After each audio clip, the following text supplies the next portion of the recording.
All right, y'all, it happened. We've got final approval for the NAR settlement. Today on Real Estate Backstage, we're going to talk about the judge's ruling and, more importantly, what comes next for the real estate industry. Also, pending sales are up, new construction sales are down, and lastly, there's one thing not a lot of people are talking about, but it could make a major impact on mortgage rates in 2025. Before we jump in, if you're watching this on YouTube or if you're listening on Apple Podcasts or Spotify, take a moment and subscribe to the show. That way you don't miss any future episodes.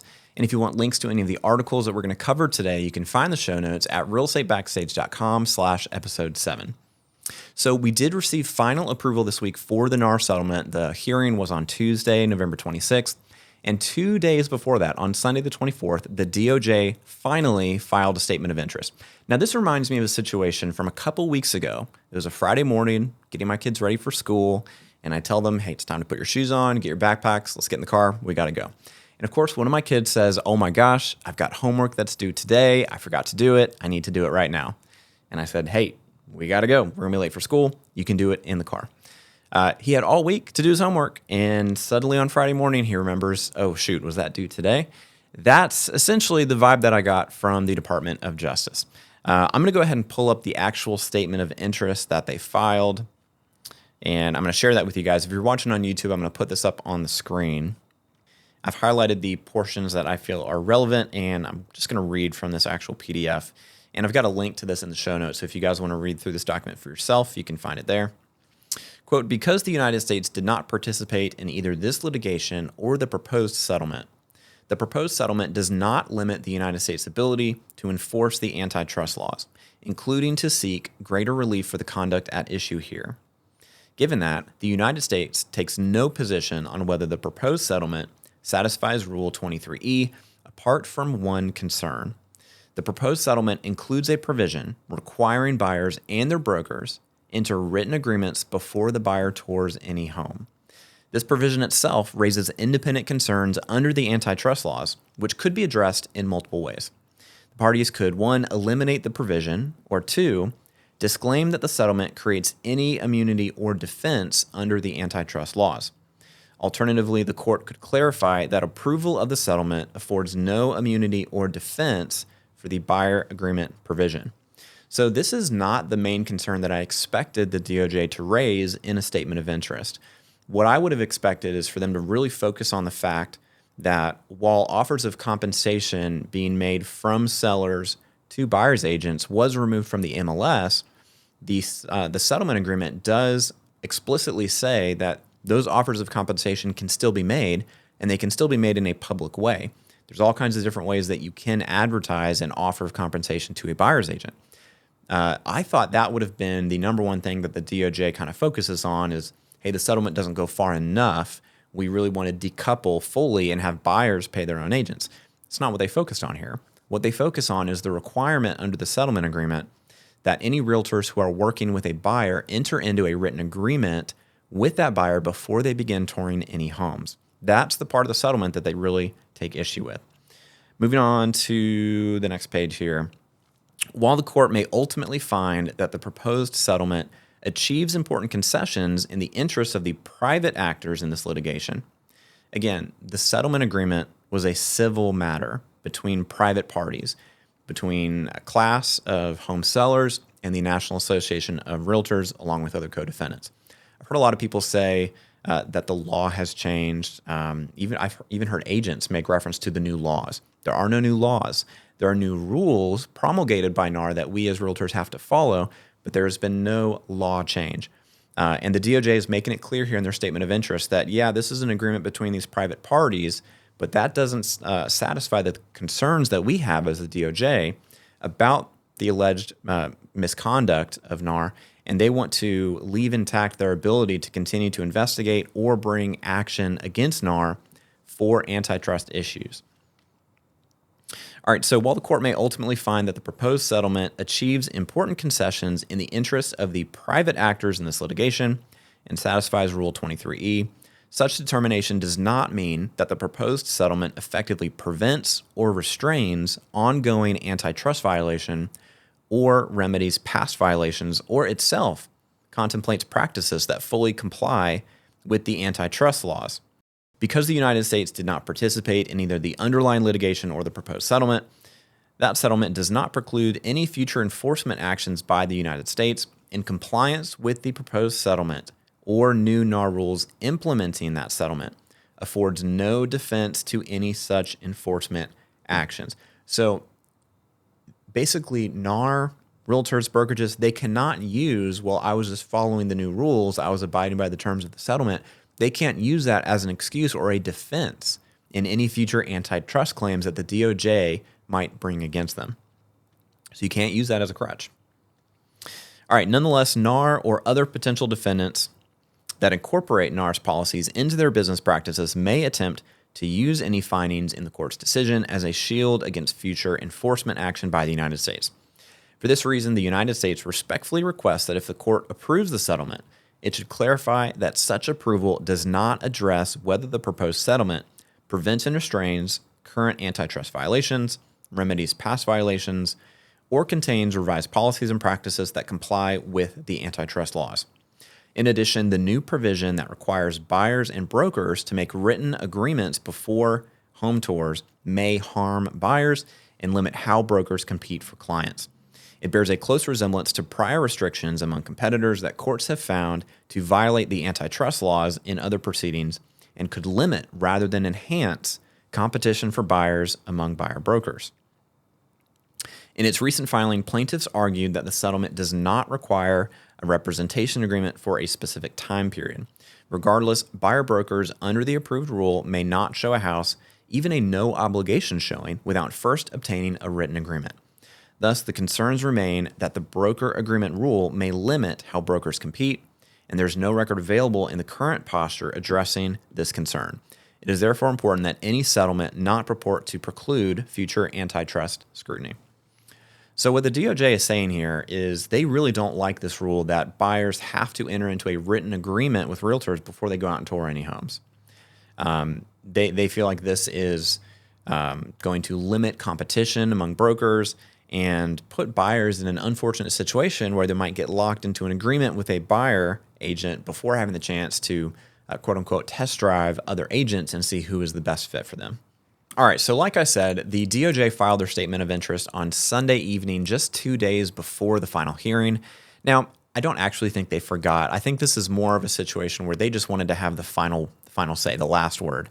I think they wanted to be the last party to make their opinions heard before the hearing.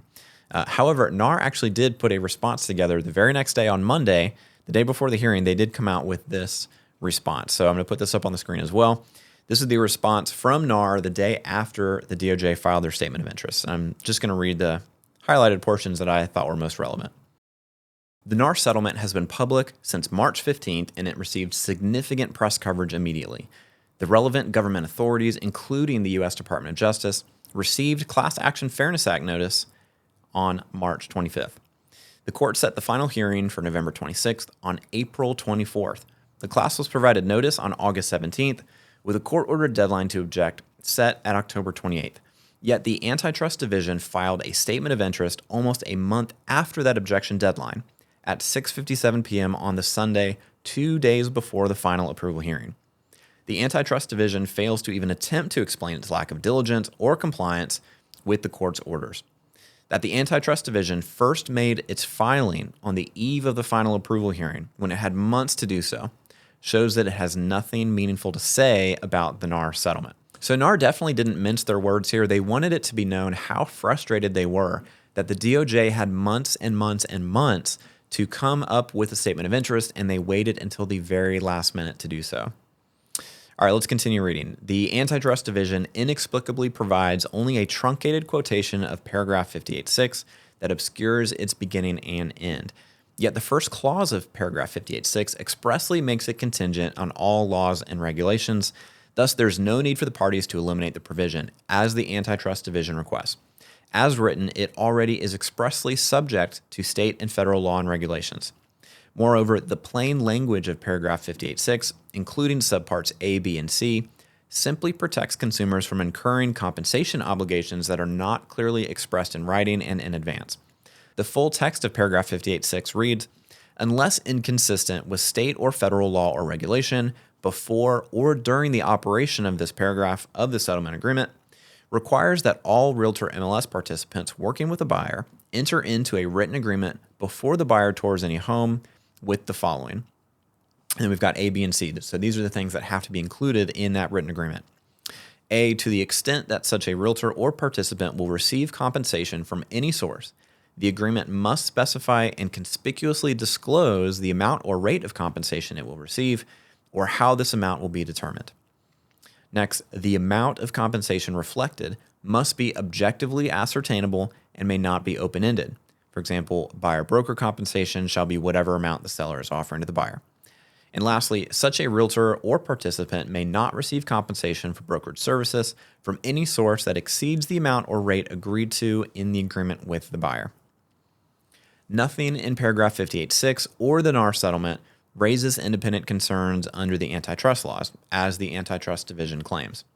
In fact, the antitrust division only concludes in a single sentence that paragraph 58.6, quote, bears a close resemblance to prior restrictions among competitors that courts have found to violate the antitrust laws in other proceedings and could limit rather than enhance competition for buyers among buyer brokers. But paragraph 58.6 bears no such resemblance to those condemned practices. Buyers are free to hire a broker or not whenever they want. Buyers who want to engage a broker are free to hire whatever type of broker they want. Paragraph 58.6 just requires that if a buyer wants to work with a broker, the buyer and broker must put their negotiated and agreed upon compensation in writing before the broker brings the buyer to a home. There's nothing anti-competitive about that.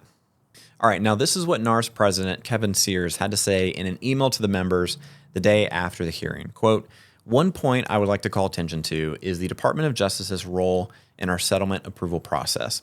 As I have said throughout my term as president, we have always sought to find common ground with the DOJ on topics that define how we do business and support the dream of homeownership in America.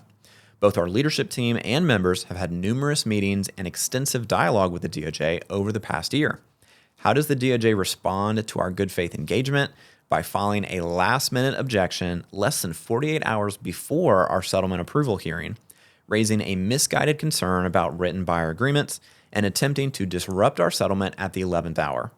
In the filing, the DOJ does not seem to be concerned about the use of written buyer agreements, as many states require these agreements as a matter of law. Rather, the DOJ takes issue with the practice change that requires the use of written buyer agreements as part of the settlement. But the filing was vague and unclear, so their exact intentions are unknown. Regardless, we fully disagree with the DOJ's position and stand behind written buyer agreements as a tool to create transparency and empower consumer choice in residential real estate transactions. This tactic by the DOJ was deeply disrespectful to our members, the court, and the entire approval process. DOJ has had months since we first announced our settlement to make their opinions known, and this late filing shows that DOJ has nothing meaningful to say about it. All right, so the court will retain jurisdiction over enforcement of the settlement. According to RIS Media, quote, in his final order approving the National Association of Realtors Settlement Agreement, Judge Stephen R. Bowe of the Western District of Missouri appears to have added some important language requested by NAR lawyers that they say will prevent the Department of Justice from creating chaos with its own enforcement action related to the settlement.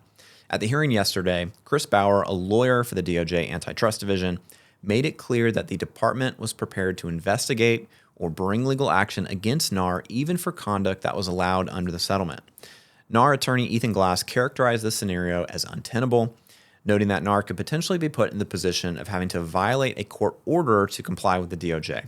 He urged Bowe to include language in his final order that would make it clear that any disputes about the settlement will be heard by Bowe.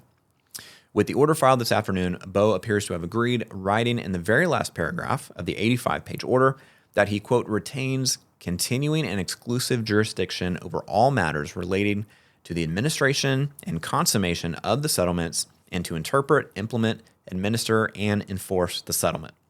Exactly how that might play out if and when the DOJ brings a separate case against NAR is unclear. Antitrust law enforcement made it clear both at the hearing yesterday and in other cases across the country that they are not fully satisfied with the settlement, specifically pointing to clear cooperation, mandatory buyer agreements, and offers of compensation made between agents off MLS, unquote. So I think the DOJ actually does have a point here. For NAR to require all the realtors across the country to engage in the same business practice of requiring a written agreement before showing any homes, I think that is going to reduce competition and potentially put some buyers in the unfortunate situation of being locked into a contract that maybe they didn't read or didn't fully understand just because they really wanted to go look at some homes without having the opportunity to meet with a few agents, interview them, test drive, go look at a few houses and see who they really felt was the best fit for them. For example, back when I was actively running around showing houses and working with buyers, part of my value proposition was that I never really forced buyers to sign anything until they were comfortable doing so. There are plenty of other agents in my market who, the way that they chose to do business was they did an in-office consultation and they got a buyer agency agreement before they looked at any properties. That's their decision. That's great for them. But I can tell you over the years, I had plenty of clients tell me that one of the reasons they chose to do business with me is because I wasn't pushy and I didn't try to get them to sign a contract before showing them homes. So I know for a fact that that was something I did that helped me to get more business. If you take away the ability for some agents to choose to do business that way, you are restricting competition. Now, if you're unfamiliar with the actual terms of the settlement agreement, specifically the new rules that realtors have to follow, you can go to realestatebackstage.com/episode 2. We did a whole episode all about how to navigate the settlement, and we broke down all the various rule changes that are applicable to real estate agents. All right, so let's shift gears and talk about what's going on in the market. So there's this article here from Inman that I want to look at. Quote, pending home sales rose modestly in October, marking the third consecutive monthly increase, driven by improved housing inventory, according to new data released Wednesday by the National Association of Realtors. Home buying momentum is building after nearly 2 years of suppressed home sales, NAR chief economist Lawrence Yun said. Even with mortgage rates modestly rising, despite the Federal Reserve's decision to cut the short-term interbank lending rate in September, continuous job additions and more housing inventory are bringing more consumers to the market. Compared to last month, all 4 U.S. regions experienced month-over-month gains in pending sales, unquote. So here at our brokerage, we've been talking about this internally in our leadership meetings for the last couple weeks. If you were to look at the graph for our weekly new contract submissions from our agents, you would think that we're already in January. So typically for us, pendings bottom out, after Christmas, right around New Year's. And then at about the second week of January, we start to see things rebound and new contracts start to come in at a higher rate. But for the last 5 weeks in a row, our pendings have been above the running average trend line, which is really weird for this time of year. I'm certainly not complaining. Hopefully we keep seeing that momentum over the next few weeks, but it's just really strange. The market seems to be kind of defying gravity a little bit. Even as interest rates have been going up, sales are still happening. And a lot of that probably has to do with optimism over a new Trump administration and what that's going to mean for the economy and the housing market. So last week we talked about existing home sales rising for the first time in over 3 years. That's the sale of already existing homes. Well, now it looks like new construction home sales are starting to slip. According to Housing Wire, quote, after a year of strong results, sales of newly built homes took a major step back last month. Data released Tuesday by the U.S. Census Bureau and the U.S. Department of Housing and Urban Development showed new home sales in October clocking in at a seasonally adjusted annual rate of 610,000. That's a 17.3% decline compared to September and a 9.4% decline year over year. The numbers represent the slowest pace of new home sales since November of 2022, when the seasonally adjusted annual rate was 596,000. The post-pandemic low point occurred in July 2022 when the rate fell to 519,000. Economists point to the October surge in mortgage rates and the rise in existing home inventory as some of the factors behind the disappointing results for new home sales. Existing home inventory in October rose 19.1%, giving home shoppers considerably more options as an alternative to a new home. This could put a ceiling on new home sales in the near term, although the ability to offer mortgage rate buydowns still give builders an advantage over many existing home sellers, unquote. So it is interesting to see this kind of shift in dynamics. The last several years, we've really seen existing home sales suffer while new construction sales have been doing pretty well. However, things seem to be changing. With mortgage rates going up, with an increase of existing home inventory on the market, we're starting to see more people shift back to purchasing existing homes as opposed to purchasing brand new homes. So a couple weeks ago, back on episode 5 of the show, we talked about some conflicting reports that seemed to disagree about what was going on with average commission rates in the aftermath of the new NAR rules that went into effect back in August. We had a study from RIS Media that seemed to indicate average commission rates were falling fairly significantly, but we also had a study from Redfin that showed commission rates basically hadn't changed. And we also heard from a handful of CEOs of publicly traded real estate companies calming investors on their earnings calls, saying that the change in commission rates had been negligible so far. Well, now we have a new study from Account Tech that also shows commission rates have been holding steady in the aftermath of the new NAR rules. According to Morningstar, quote, "The recently concluded study led by the data analysis team at Account Tech explored whether the anticipated declines in commission rates have been materialized. Many professionals in the industry, as well as attorneys involved in the lawsuit, believe that the settlement of the lawsuit would drive down commission rates to home buyers and sellers. The research analyzed commission trends before and after the settlement to determine if the changes had led to a significant impact on the rates charged by real estate agents to both buyers and sellers. The study discovered that for the first 60 days since the settlement went into effect, there has only been minor impact, with no far-reaching implications for real estate professionals, buyers, and sellers alike. In the short term, the findings deliver some relief to real estate brokerages and agents who have both had a lot of concern that shrinking commission rates would decrease revenue and profitability. At 60 days post-settlement, the average commission rate in 2024 was 2.738%, compared to 2.724% in 2023. This represents an increase of 0.014 percentage points.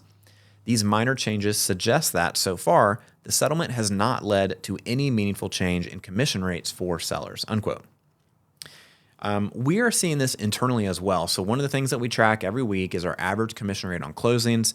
And over the past 3 months since the settlement went into effect, we've basically had no change to our average commission rates. Our average rate bumps up and down. It has been doing that for years, but you could not look at the graph and find the inflection point. You would not be able to identify at what point the settlement went into effect. All right, so I want to wrap up with this article from Inman that I found really, really interesting. Not a lot of people are talking about how this could impact mortgage rates next year.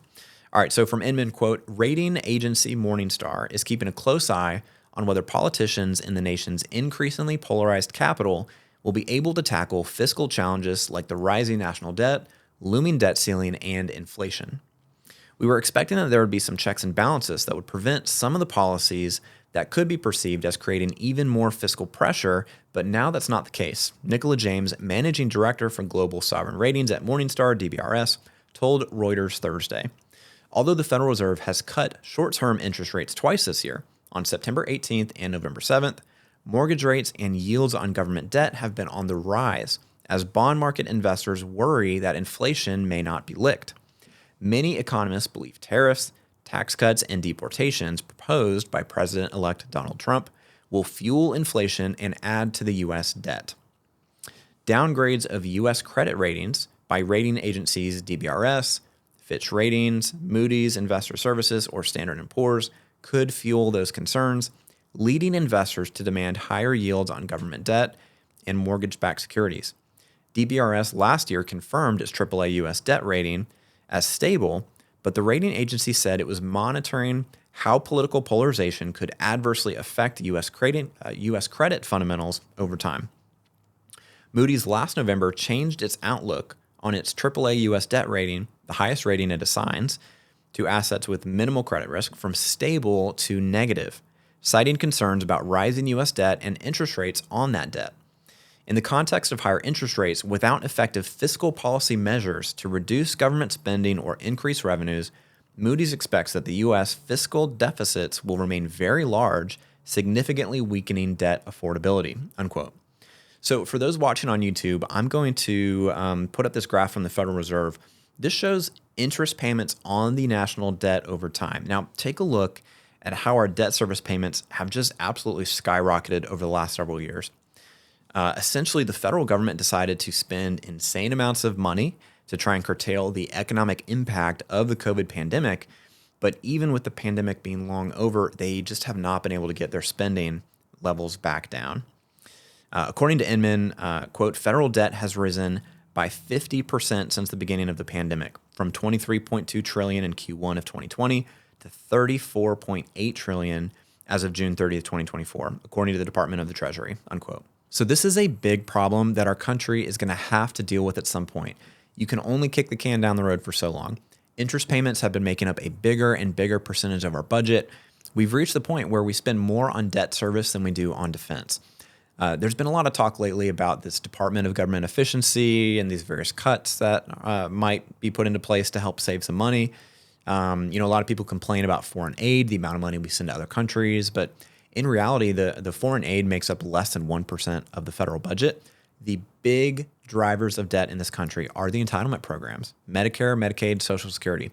The problem is that the incentive structures for our politicians just does not lead to them making wise long-term decisions.